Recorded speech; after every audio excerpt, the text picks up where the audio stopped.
انہیں میں نے کنونس کیا. میں نے ان سے عرض کی کہ دیکھیے آپ اس بات کی اجازت دیجیے کہ ماں اپنی بیٹی کو ملے. انہوں نے کہا مجھے اس بات پر اقرار نہیں, اگر آپ کہتے ہیں تو کوئی اعتراض نہیں. ٹیلی ویژن پر, میڈیا پر, سوشل میڈیا پر ان کا موقف الگ ہے, لیکن میں اللہ اور اللہ کے پیارے رسول صلی اللہ علیہ وسلم کی ذات کو گواہ بنا کر آپ کو یہ بتاتا ہوں کہ مجھے انہوں نے یہ زبان دی کہ میں اپنی بیٹی سے یا میری بیوی اگر میری بیٹی سے ملتی ہے تو مجھے اس پر کوئی اعتراض نہیں. میں نے ان سے کہا کہ اگر ظہیر کے ساتھ یہ ملاقات ہو تو انہوں نے کہا اگر اس کے علاوہ اور کوئی آپشن نہ ہو تو میں ظہیر کے ساتھ بھی اپنی بیٹی سے ملنے کے لیے تیار ہوں. ظاہر ہے سوشل میڈیا پر اور ٹی وی پر چونکہ ایک لیگل پریشر رکھنا ہے دونوں نے کہ جی ہم نہیں ملیں گے, وہ کہہ رہے ہیں ہم نہیں ملیں گے, ہم کیس جیت کر نہیں ملیں گے آل دیٹ. لیکن میں آپ کو دیانتداری سے یہ بات بتا رہا ہوں, اور بلکہ میں دعا زہرا کی والدہ کا کلپ بھی آپ سے شیئر کرتا ہوں. ڈاکٹر حسن بھائی, میں سائمہ کاظمی بات کر رہی ہوں, مہدی علی کی وائف. میں آپ سے ایک مدد چاہتی ہوں. میں چاہتی ہوں کہ آپ میرے لیے, میں آپ کو اپنا بھائی کہتی ہوں اور میں ایک بہن ہونے کے ناطے آپ سے مدد چاہتی ہوں کہ آپ اللہ اور اس کے رسول کے واسطے, میں چاہتی ہوں یہ لوگ جنہوں نے میری بیٹی کو کڈنیپ کیا ہے, اور آپ کو پتہ ہے کہ یہ لوگ کتنے خطرناک ہیں, یہ لوگ ٹھیک نہیں ہیں, اور میری بیٹی کو کس حال میں رکھا ہے, اس کو اتنا کمزور کر دیا ہے ان لوگوں نے. ہم بہت پریشان ہیں, یقین کریں کہ میں آپ کو بتا نہیں سکتی ہوں. لوگوں کے گھروں میں عید ہے, ہمارے گھر میں عید نہیں, ہمارے گھر میں قیامت ہے. اور میری بیٹی سے یہ لوگ غلط بیان دلوا رہے ہیں. اتنی چھوٹی بچی ہے اور اس کو غلط بیان دلوا رہے ہیں باپ کی طرف سے. تو میں وہ بیٹی جو اپنے باپ کے سینے پہ سر رکھ کے سوتی ہو, ماں سے کئی گنا زیادہ اپنے باپ سے پیار کرتی ہو, تو وہ بیٹی اپنے باپ کے لیے ایسا تو نہیں بول سکتی. تو میں اس کے ذہن سے کھیل رہے ہیں, دماغی توازن اس کا خراب کر رہے ہیں. تو میں چاہتی ہوں کہ آپ نا میری بیٹی کو جا کے چیک کریں کس حال میں رکھا ہوا ہے اس کو.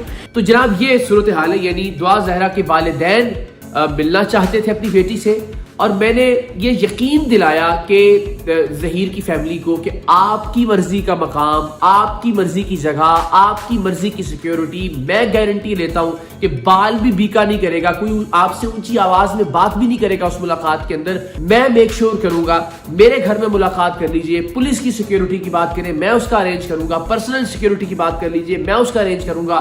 دعا زہرا کے والدین کو نہ ہم مقام بتائیں گے ملنے کا, نہ ہم وقت بتائیں گے ملنے کا, لیکن ایک بیٹی کو اس کی ماں سے ملنے دیجئے. یہ تو ایک بنیادی حق ہے.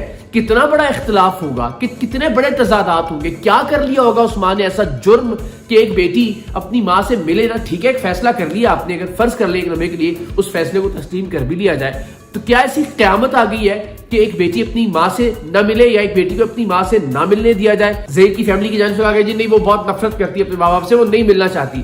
ظہیر کے کہنے پہ وہ کراچی سے لاہور آ سکتی ہے. اگر وہ فیملی اگر انسانوں والی فیملی ہے, اقدار والی فیملی ہے, تو کیا اس فیملی کو نہیں چاہیے کہ اس بچی کو قائل کرے کہ ماں باپ سے مل لینا چاہیے, جبکہ ماں باپ خود اس سے ملاقات کرنا چاہتے ہیں؟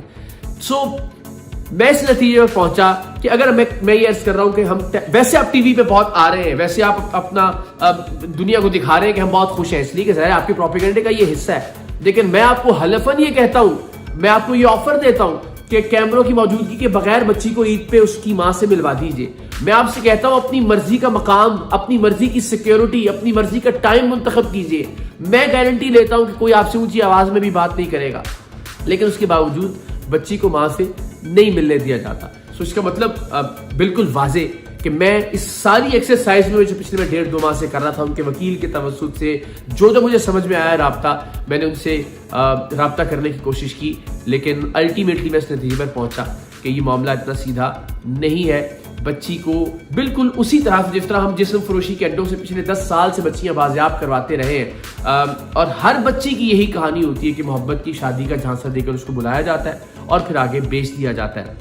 تو اتنا راز میں رکھا جا رہا ہے ظہیر, اس کی فیملی, اس کے کام اور سب چیزوں کو. اب تک ساری باتیں ویسے بھی غلط ثابت ہوئی, آپ نے دیکھا سوشل میڈیا کے اوپر, لیکن انشاءاللہ العزیز اب آگے چل کر ہم ایک ایک کردار کو ثبوت کے ساتھ بے نقاب کریں گے. تو اب تک کی فائنڈنگز تھیں اور یہ میں نے خدا تعالیٰ کی ذات کو گواہ بنا کر آپ کی خدمت میں پیش کر دی, اور انشاءاللہ العزیز اب آگے والی ویڈیوز میں آپ ملاحظہ کیجیے گا انشاءاللہ اس بچی کو اغوا کرنے والے, اس میں کوئی دوسرا لفظ استعمال نہیں کیا جا سکتا. یہ اغوا ضروری نہیں ہوتے کہ آپ کسی کو زبردستی اٹھا کے گاڑی میں ڈالیں اور اس کو لے کر آ جائیں.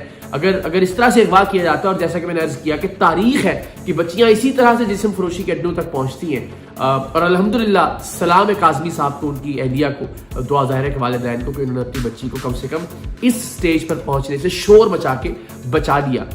تو ایک ایک کردار انشاءاللہ العزیز بے نقاب ہوگا، ثبوت کے ساتھ بے نقاب ہوگا آنے والی ویڈیوز میں، اور انشاءاللہ آج سے میں اس موضوع کو انشاءاللہ موضوع بحث بناؤں گا، اس موضوع کو ایک نئی جہت دوں گا. اس موضوع کو انشاءاللہ العزیز میں اتنا میک شور کروں گا کہ آئندہ دعا ظاہرہ جیسی کوئی بھی بچی کسی کے ورغلانے سے کسی بھی خطرناک صورتحال میں نہ پڑ جائے. تمام لوگوں کی بیٹیاں پروردگار دو عالم محفوظ رکھے، ان کی عزتوں کو محفوظ رکھے. پاکستان زندہ باد.